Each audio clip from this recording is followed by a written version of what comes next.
সকালের নাস্তা বানিয়ে খাওয়া দাওয়া করে নতুন বছরের প্রথম দিনে ঘরটাকে সুন্দর করে সাজালাম প্রচন্ড ঠান্ডার কারণে। আসসালামু আলাইকুম, সবাই কেমন আছেন? আশা করছি সবাই ভালো আছেন ও সুস্থ আছেন। আমি শিল্পী, আমি নদিয়া জেলার ছোট্ট একটা গ্রামে থাকি। আবারও নতুন একটা দিনে নতুন একটা ব্লগ ভিডিও নিয়ে চলে এসেছি আপনাদের মাঝে। আশা রাখছি আজকের ভিডিওটি ভালো লাগবে আপনাদের কাছে।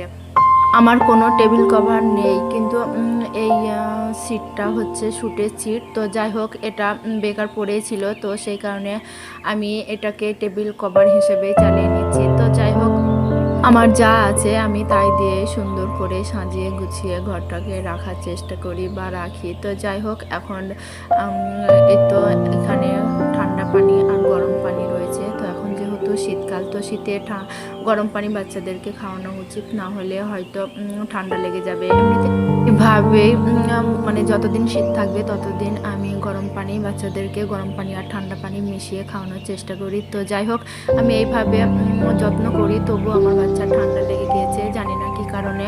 তো যাই হোক, রাত্রিবেলা আমি রান্নাঘরটাকে সুন্দরভাবে পরিষ্কার করে রেখেছিলাম। এখন নাস্তা বানাবো, মানে সকালের নাস্তা বানাবো, তাই মনের শান্তির জন্য আমি আরেকবার গ্যাস ওভেনটাকে একটু মুছে নিচ্ছি। তো যাই হোক, আজকে যেহেতু বছরের প্রথম দিন, তো সেই কারণে চেষ্টা করছি একটু মানে বাচ্চাদের পছন্দের খাবারটা বানিয়ে নিতে। তো যাই হোক, এটা আমারও খুবই পছন্দের, কারণ পরোটা, আলু ভাজা আর দুধ চা আমার খুবই পছন্দের একটা খাবার। তো যাই হোক, ওই জন্য আমি আলুটাকে আগে কেটে রেখে দিয়েছিলাম, এখন ভেজে নিচ্ছি। আর সাথে খামিরটা মেখে রেখেছিলাম, কিন্তু পরোটা আমি 3টা বানিয়েছি, আর বাদ বাকি পরোটা আমার বড় ছেলে বানিয়ে দিচ্ছে। তো যাই হোক, সব কিছু মানে সব সময় যদি আমি সংসারে চিন্তা করি বা সংসারের মানুষজনের চিন্তা করি, কিন্তু আমার চিন্তাটা তো করা উচিত, তাই না? তো আমার চিন্তা করার মতো আর কেউ নেই। তো যাই হোক, ওই কারণে নিজের চিন্তা নিজেকেই করা উচিত, বা নিজের ভালোর দিকটা নিজেকে ভাবা উচিত। তো সেই কারণে আমি আমার ভালোর জন্য বা আমার পছন্দের খাবারের জন্য আজকে প্রথম দিনেই আমি আমার পছন্দের খাবারটা দিয়েই নাস্তা বানাচ্ছি। তো যাই হোক, তো আমি এক এক করে নাস্তাগুলো ভেজে নিচ্ছি। আর ওইদিকে আমি পরোটাটা ভাজছিলাম, কিন্তু ওইদিকে পরোটা ভাজা আমার সুবিধা হচ্ছিল না, মানে অসুবিধা হচ্ছিল, যেহেতু ওইদিকে বাঙ্কারটা আছে না, তো ওই কারণে হচ্ছিল না। তো সেই কারণে আমি এইদিকে পরোটা নিয়ে নিয়েছি। আর আলু ভাজাটা যেহেতু অল্প আঁচেই হবে, তো সেই কারণে আমি আলু ভাজাটা ওইদিকে বসিয়ে দিয়েছি। তো যাই হোক, এখন আমি পরোটাগুলো ভেজে নিচ্ছি আর আপনাদের জানাচ্ছি নতুন বছরের অনেক অনেক শুভেচ্ছা। কারণ অলরেডি আজকে জানুয়ারি 3 তারিখ হয়ে গিয়েছে, কিন্তু আমি ভিডিওটি হচ্ছে 1 জানুয়ারির, কিন্তু আমি ভয়েস দিচ্ছি 3 জানুয়ারি। তো ওই জন্য বলছি বাসি হ্যাপি নিউ ইয়ার। আর নতুন বছরে সবার জন্য জানাই অনেক অনেক শুভেচ্ছা ও ভালোবাসা। তো যাই হোক, দেখতে দেখতে জীবনে আরও একটা বছর কেটে গেল। তো যাই হোক, সামনে আবারও যে বছরটা আসছে আর কি, মানে এসেছে আর কি, তো আশা করছি সেই বছরটা যেন ভালো কাটুক, সেটা সবারই যেন ভালো কাটুক। তো যাই হোক, আজকে আমি ভিডিও ভয়েসটা দেওয়া শেষ করতে পারবো কিনা জানি না, তার কারণ হচ্ছে সকালে বাচ্চাকে স্কুলে পাঠিয়ে দিয়েছি, তো তারপরে এসে রান্না বান্না সেরেছি, তারপরে আমি ভিডিও ভয়েস দিতে বসেছি। আজকে আবার শনিবার, আজকে সকালে ছুটি হয়ে যাবে 10টার সময়। তো এখন প্রায় 10টা বেজে গিয়েছে আর কি। তো আমার বড় ছেলে গিয়েছে আরিসকে আনতে। তো ও আনতে আনতে আমার যতক্ষণ লাগে আর কি ভিডিও ভয়েস দিতে, মানে যত দূর হয় আর কি তত দূর আমি দিয়ে রাখবো। তো বাকিটা আমার ছেলে আসার পরে ওকে খাওয়া দাওয়া করে তারপরে দিব। জানি না আজকে ভিডিওটা পাঠাতে পারবো কিনা। তো যাই হোক, যদি ভিডিওটা পাঠাতে পারি তো পাঠিয়ে দিব, না হলে কালকে মানে আগামীকাল পাঠিয়ে দিব আর কি। তো যাই হোক, এই তো আমার স্পেশাল নাস্তা আলু ভাজা আর দুধ চা। তো যাই হোক, এটা আমার কাছে যেন অমৃত মনে হয়। তো শান্তি করে আমি যে নাস্তাটা আজকে খাবো, তো আপনাদের আর কি বলবো, যে আমি নাস্তাটা খাওয়াতে বসেছি। আমার ছেলে ছিল, মানে আমার ছোট ছেলে ছিল আর কি আমার পাশেই। তো ও অন্য একটা চেয়ার নিয়ে খেলছিল, তো সেই চেয়ারটা থেকে পড়ে যেয়ে ওর দাঁতে লেগেছে। তো যাই হোক, রিজিকে যেটা থাকবে সেটা হবে, সেটা অবশ্যই। তার কারণ রিজিকে যদি না থাকে, দেখবেন আপনার মুখে থেকেও পড়ে যায়। তো আজকে আমার ব্যাপারটা সেই রকমই হয়ে গিয়েছে। তো যাই হোক আমার ছেলের তেমন একটা লাগেনি। তো যাই হোক অল্প একটু ছিঁড়ে গিয়েছিল, মানে দাঁতে দিতে ঠোঁটটা অল্প একটু চিড়ে গিয়েছিল। তো যাই হোক এখন চলে এসেছি, এই তো বলেছিলাম না যে আমি ঘরটাকে নতুনভাবে সাজাচ্ছি।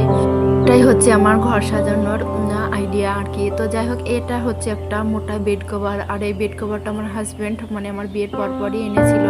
তো বেড কভারটা খুবই পুরো হওয়ার জন্য আমি আর খাটে মানে পেতে রাখি না।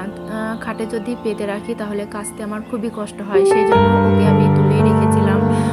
তো এখন যেহেতু প্রচুর ঠান্ডা পড়ছে, মানে এবছর খুবই ঠান্ডা পড়ছে, তো ঠান্ডার জন্য এই যে ঘরের যে মানে মেঝে আর কি, তো সেই মেঝেতে পা দেওয়া যায় না, খুবই ঠান্ডা লাগে। তো মোজা পরে তো আর সব সময় থাকা যায় না, তাই না? তো আমরা যেহেতু গ্রামের বউ, আমি আগে বলেছি আমি গ্রামে থাকি, আর আমরা যেহেতু গ্রামের বউ হয়তো সব সময় মোজা পরে রাখতে পারি না, মানে থাকতে পারি না আর কি। তো তো সেই কারণে আমাকে খালি পায়ে থাকতে হয়, আর খালি পায়ে থাকি বলে ঠান্ডাটা খুব বেশি লাগে। তো যাই হোক আমি যখন ভিডিওতে ভয়েস দিয়ে থাকি তখন এই সোফার ওপর বসে ভিডিওতে ভয়েস দিয়ে থাকি, আর তখন আমার প্রচণ্ড ঠান্ডা লাগে, ওই জন্য সোফার ওপর উঠেই বসতে হয়। তো আমি মানে ভেবে ভেবে দেখলাম যে আমার তো এই বেড কভারটা আছে, তো এটা যদি আমি নিচে পেতে রাখি তো কেমন হয়, তো বছরে না হয় একবার কাচবো। তো সেই কারণেই আমি বেড কভারটা আলমারি থেকে বের করে এখন পেতে নিচ্ছি। আর আপনাদের কি বলবো, অফ ক্যামেরায় খুবই সুন্দর লাগছে, অন ক্যামেরায় কেমন লাগছে জানি না, কিন্তু অফ ক্যামেরায় আমার এমনিতেই এটা পারার জন্য ঘরটা খুব সুন্দর লাগছে। উপরন্ত আমার বেড কভারটা পেতে আমার খুবই মানে সুবিধা হয়েছে আর কি। তো যাই হোক বেড কভারটা আমি একা পারতে পারিনি, আমার ছেলে শুদ্ধ আমার সাথে পেতে দিয়েছিল আর কি। তো যাই হোক আমার ছেলে আমাকে হেল্প করেছিল। প্রথমে হেল্প করতে চাইনি, যখন বলেছিলাম যে আমি ভিডিও বানাবো, তো বেড কভারটা পাতার জন্য আমাকে সাহায্য করো, তো বললো না আমি পারবো না, কারণ তুমি ভিডিও বানাবে, আমি যাব না। তো আমি বললাম তাহলে আমি একা একাই করবো। তো যাই হোক ছেলে, মা যদি একা একা কষ্ট করে ছেলে দেখে কি থাকতে পারে। তো যাই হোক আমি যখন একা একা সোফাটা তুলছিলাম তখনই আমার ছেলে এসেছিল, আর সোফাটা তুলে তারপরে সোফার ভিতরে থেকেও আমি বেড কভারটা পেতে নিয়েছি। না হলে সোফার নিচে যদি না দিতাম তাহলে দেখতে খারাপ লাগতো এবং এটা জড়ো হয়ে যেত। তো সেই কারণে আমি সোফার নিচ থেকে দিয়েছি, আর ওইদিকে খাটের অনেকটাও চলে গিয়েছে। তো যাই হোক, আর এই তো এখানে যে আর্টিফিশিয়াল গাছটি থাকে আর কি, তো সেটাও রেখে মানে দিয়েছি আর কি। তো এটাতে যে আমি টপটাই সুন্দর করে রেখে দিব, বিশ্বাস করেন সেই সামর্থ্যটুকু এখন আমার নেই। তার কারণ এই টপ মানে গাছটার নিচে যে টপটা দিব সেটা সাজাতে বেশ অনেকটাই টাকা খরচা হবে। তো সেই কারণেই আমি এখন এখন যেহেতু আমার আর্থিক অবস্থা খুবই খারাপ, তো সেই কারণে আমি এখন পারছি না।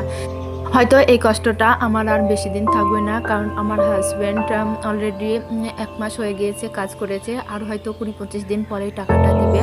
তো যাই হোক তখন হয়তো আমার সংসারটা অনেকটাই সচল হয়ে যাবে। তো তখন হয়তো সংসারের জন্য কিছু টাকা খরচা করতে অসুবিধা হবে না। তো যাই হোক আমি সংসারে মানে আপনারা হয়তো ভিডিও দেখেছেন যে আমি তেমনভাবে ভিডিওটি মানে আপনাদের সামনে প্রেজেন্ট করি আর কি। তো আমি ভিডিওর জন্য আলাদা করে কোনো কিছু কিনে থাকি না, আমি যা কিনে থাকি আর কি সেটা আমার সংসারের জন্য। আর আমার অত সামর্থ্যও নেই যে আমি ভিডিওর জন্য আলাদা করে কোনো কিছু কিনবো বা কোনো কিছু রাখবো, সেটা আমার সাধ্যর বাইরে আর কি। তো যাই হোক আমার যা আছে বা আমার যেটুকু আছে আমি সেই তাই দিয়েই আপনাদের সামনে প্রেজেন্ট করি। আমি চাই আমার অডিয়েন্সরা আমি যেমন আমাকে তেমনভাবে পছন্দ করুক বা চিনে থাকুক আর কি। তো যাই হোক ঘরটার পিছনে অনেকটা সময় দিয়েছে আর কি। তো এখন চলে এসেছি মাটির চুলাটা লেপে নিব।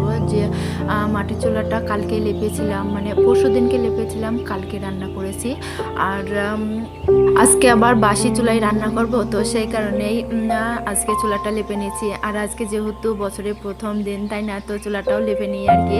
তো আমরা ছোটোবেলায় জেনে এসেছি বছরের প্রথম দিনে যা খাবেন তো সারা বছর সেটাই খাবেন, আর বছরের প্রথম দিনে যদি ঘুরতে যান তাহলে হয়তো বছরটা ঘোরার থেকে কাটবে। তো যাই হোক এটা ছোটোবেলায় জেনে এসেছি। বা আরও জেনে এসেছি লাল পিঁপড়া হিন্দু আর কালো পিঁপড়া মুসলমান। তো যাই হোক এগুলো ছিল ছোটোবেলাকার সেই দিন আর কি। তো যাই হোক সেগুলো তো আর এখন বাস্তব নয় বা বাস্তবে মেনে নেওয়া যায় না। তো যাই হোক এগুলো ছিল ছোটোবেলাকার। সব দিনই হচ্ছে মহান আল্লাহ তাআলার আদেশেই যাবে আর কি। তো আল্লাহ যেমনভাবেই কাটাবে তেমনভাবেই আমাদের চলতে হবে বা যেতে হবে আর কি। তো যাই হোক, এই করে একদিন জীবন শেষ হয়ে যাবে, চলে যেতে হবে 3.5 হাত মাটির ওই কবরে। তো মাটির চুলাটা লেপে আমি গোসলটা সেরে নেব, যেহেতু অলরেডি 12টা 12:30 বেজে গিয়েছে। তো এখন যদি আমি রান্না করতে যাই তাহলে আমি আর গোসলটা সারতে পারবো না। তো সেই কারণে আগে আমি গোসলটা সেরে নেব, তো তারপরে আমি রান্না করব। আর আজকে আমি শুধু রান্না করব এই তো চিকেন। আর আজকে আমি চিকেনটা একটু অন্যরকমভাবে রান্না করেছি। অন্য সময় হয়তো সব মশলা মিশিয়ে কড়াইতে তেল দিয়ে মানে ফোড়ন দিয়ে তারপরে মাংসটা কষিয়ে রান্না করেছি। আর আজকে আমি রান্না করব চিকেনটাকে ভেজে নিয়ে। আর ভেজে নিয়ে রান্না করেছি বিধায় রান্নাটা খুবই ভালো হয়েছে। যেহেতু আমি খাওয়ার পরে ভিডিওতে ভয়েস দিচ্ছি, তো বলছি এইভাবে রান্না করে একবার দেখতে পারেন। খাবার মানে চিকেনটা খুবই ভালো হয় খেতে আর কি। আর পোলট্রি মুরগির মাংসেই আমি দিয়েছি দেশি মুরগির ডিম। তো যাই হোক, চিকেন ডাক বাংলোয় রান্না হয়ে গিয়েছে আর কি। আর এখানে ছিল 70 টাকার মাংস আর কি। তো অন্যদিন 50 টাকার মাংস নিলেই এতটুকুই দেয়, কিন্তু আজকে যেহেতু 1 জানুয়ারি, ওই কারণে মাংসের দাম বেশি নিয়েছে। তো ওই কারণে 70 টাকার মাংস অল্প লাগছে আর কি। তো যাই হোক, এই দিয়েই কিন্তু আমাদের 2বার ভালোভাবে হয়ে গিয়েছিল আর কি। তো মাংসটা হতে থাক, আর আপনাদের প্রত্যেক দিনের মতো আবারও আজকে বলছি, ভিডিওর এই পর্যন্ত যারা আছেন ভিডিওতে একটা লাইক দিয়ে দিবেন, সাবস্ক্রাইব করে পাশে থাকা বেল আইকনটা প্রেস করে রাখবেন, যাতে করে আমি নতুন ভিডিও পাঠানোর সাথে সাথেই আপনার ফোনে নোটিফিকেশন চলে যায়, আর আপনি আপনার সময় সুযোগ বুঝে ভিডিওগুলো দেখে নেবেন। আর অলরেডি এই কাজটা যারা করে দিয়েছেন আপনাদের জানাই অসংখ্য অসংখ্য ধন্যবাদ। তো আজকে ভিডিওটি এখানেই শেষ করছি, দেখা হবে অন্য কোনো ব্লগ ভিডিওতে। ততক্ষণে ভালো থাকবেন, সুস্থ থাকবেন। আল্লাহ হাফেজ।